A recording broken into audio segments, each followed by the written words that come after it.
Buried deep in the middle of the Shulchan Aruch, Judaism's code of law is perhaps the singular hardest law to properly fulfill. The halacha in Orach Chaim Reish Chaf Beis states that one is obligated to bless Hashem for the bad that occurs in one's life just as one would bless Hashem for the good. The Shulchan Aruch is obligating us to thank Hashem for the tragedies and the hardships that befall us with the same degree of appreciation and love as one thanks Hashem for the good. The question is, how is anyone possessing a functioning human heart able to properly pull this off? How is it expected of a parent who just lost a child to look up to heaven and thank Hashem? How is it expected of a man who just broke his collarbone to thank Hashem the same way he would thank Hashem the night he married off his youngest daughter? Where do we contain this ability? Which mental exercises could possibly train us to perform such Herculean emotional feats? Also, aren't we accustomed to thanking Hashem for the good and praying for the bad to change? Why are we thanking Hashem for the bad? Isn't bad bad? I believe this Parshah contains the answer.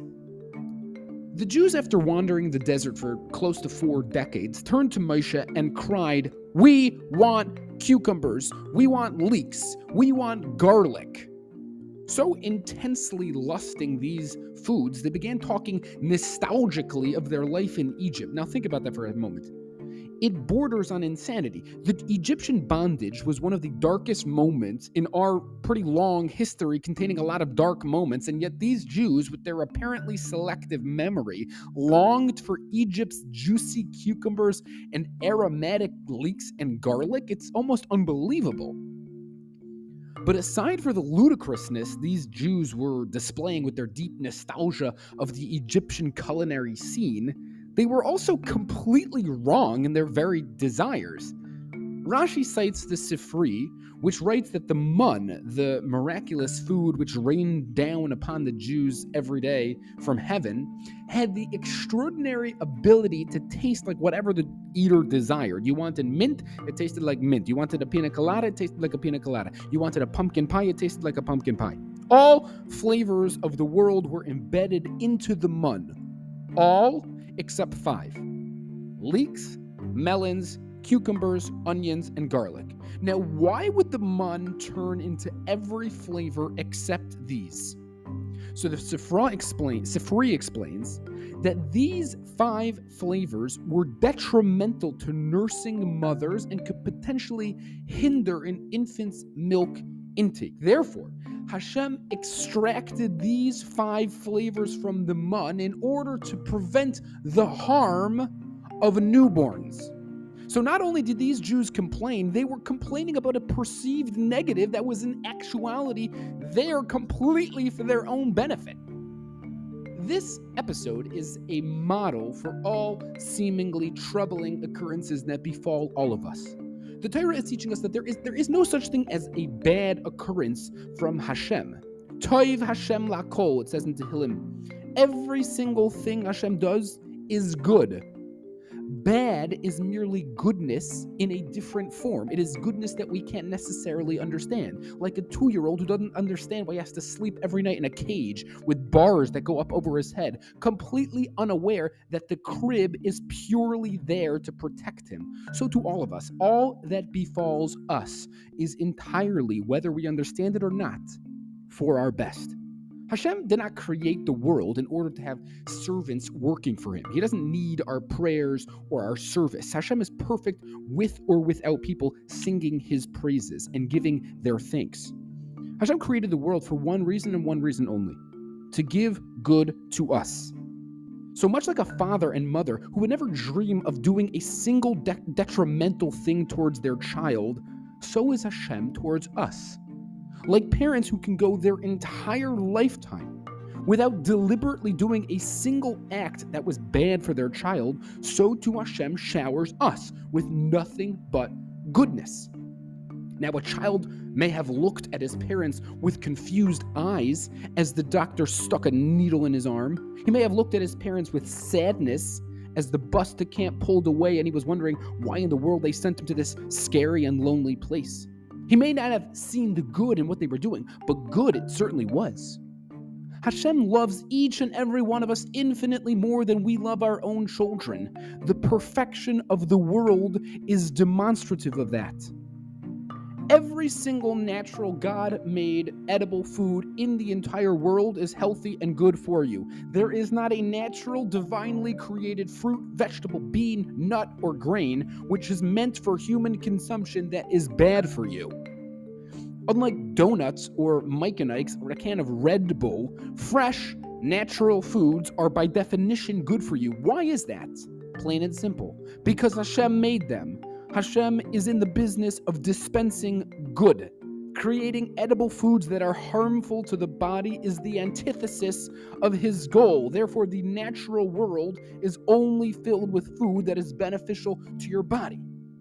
Or take the human body, for example. There is not a bodily function that the human body goes through that is naturally and inherently painful. Other than childbirth, which the Torah explicitly says will be painful as an atonement for the sin of Chava, of Eve, there is not a single function our bodies perform that is painful. We breathe, sleep, digest, pump, and filter blood. Millions of cells are splitting every second. Valves are opening and closing. Neurons are racing to and fro. Every single one of these processes is painless. A healthy and well-kept body runs seamlessly. Why? Because Hashem made it. And if he makes something, it can only be good. That's the only thing he wants for us.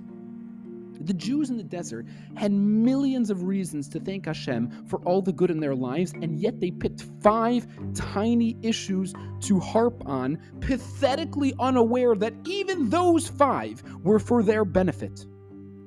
We all make this mistake. Each and every one of us has hundreds of thousands of reasons to be grateful to Hashem, and yet we often find ourselves harping on the 3 things in our lives that don't appear to our limited, puny, hugely restricted understanding to be going the right way. How refreshing it is to be reminded that not only are those things not bad, they are precisely what will give us even more good. The Torah is replete with examples of this. The Jews in Egypt were fishermen. The Ramban says this in Shemos Yud Aleph Hey. Their diet and income heavily relied on fish. Can you imagine the pain they must have felt when the Nile turned to blood, killing all the fish? Their business collapsed. Their food source shriveled up. Where are they to go now? Lo and behold, what happened a mere day later? The Egyptians, in desperate need of water, began buying water from the Jews at exorbitant prices. Precisely the source of the Jews' agony was in fact making them fabulously wealthy. Another example. Young Moshe once found himself sitting on Paro's lap. Suspicious of a budding, rebellious son who would dethrone his adoptive father, Paro decided to perform a test to determine if it was true. He placed a crown as well as a glowing hot coal in front of Moshe. If Moshe reached for the crown, implying his desire to overtake the empire, he would be killed. If he reached for the coals, on the other hand, it meant he was merely a baby attracted to shiny, glistening objects. Moshe was about to reach for the crown when an angel came out of nowhere and pushed his arm into the coals, instantly burning Moshe's hand and subsequently his mouth, giving him a speech impediment that would last his entire lifetime. And yet, was the burning coal bad? Precisely the item that was perceived as bad was the object saving Moshe's life. In our lives, too, there is only one thing. It's called goodness. Sometimes it comes in the form of health, happiness, and birthday cakes. Other times it comes far more disguised. It may come as a fire that burns someone's house down. Seems bad. Perhaps it's a catalyst to free the occupants of their over-attachment to materialism and prompt them to appreciate the less tangible things in life. Sometimes goodness comes in the form of losing a job. Perhaps that company will go bankrupt in a few months, and Hashem is delivering a prod to go elsewhere. Hashem's credibility has been established long ago as the ultimate dispenser of goodness to humanity.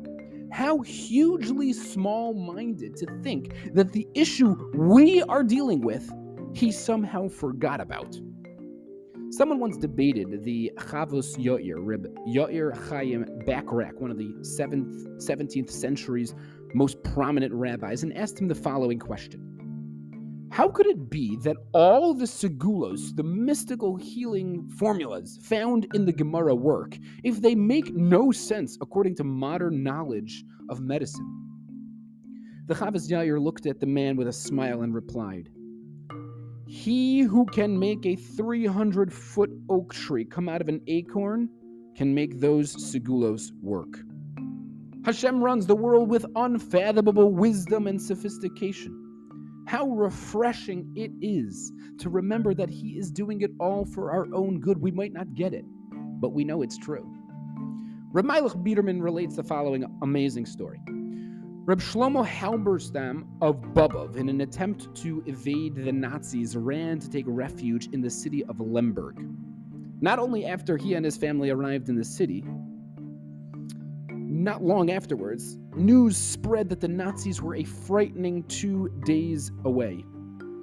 Scrambling desperately to save themselves, the Jews of the city reached out to all the ambassadors and begged them to grant visas. The only one that agreed was the ambassador to Costa Rica. Anyone who brought a large enough sum of money to the office of the Costa Rican ambassador was granted a visa. Huge lines began forming outside his door. Reb Shlomo hurried to gather the money to purchase visas for his whole family. He finally got the money and ran to join the line in front of the ambassador's house. Suddenly, the door to the ambassador's house closed. A cold voice rang out through the window. The ambassador is no longer issuing visas. All those still standing on line must go home. Picture the horror. Where should they go? What should they do? The Nazis were closing in. Was this the end? Clutching the useless sack of money, Reb Shlomo began walking home. Sorry to return home without the coveted visas, he decided to stop off at a nearby shul.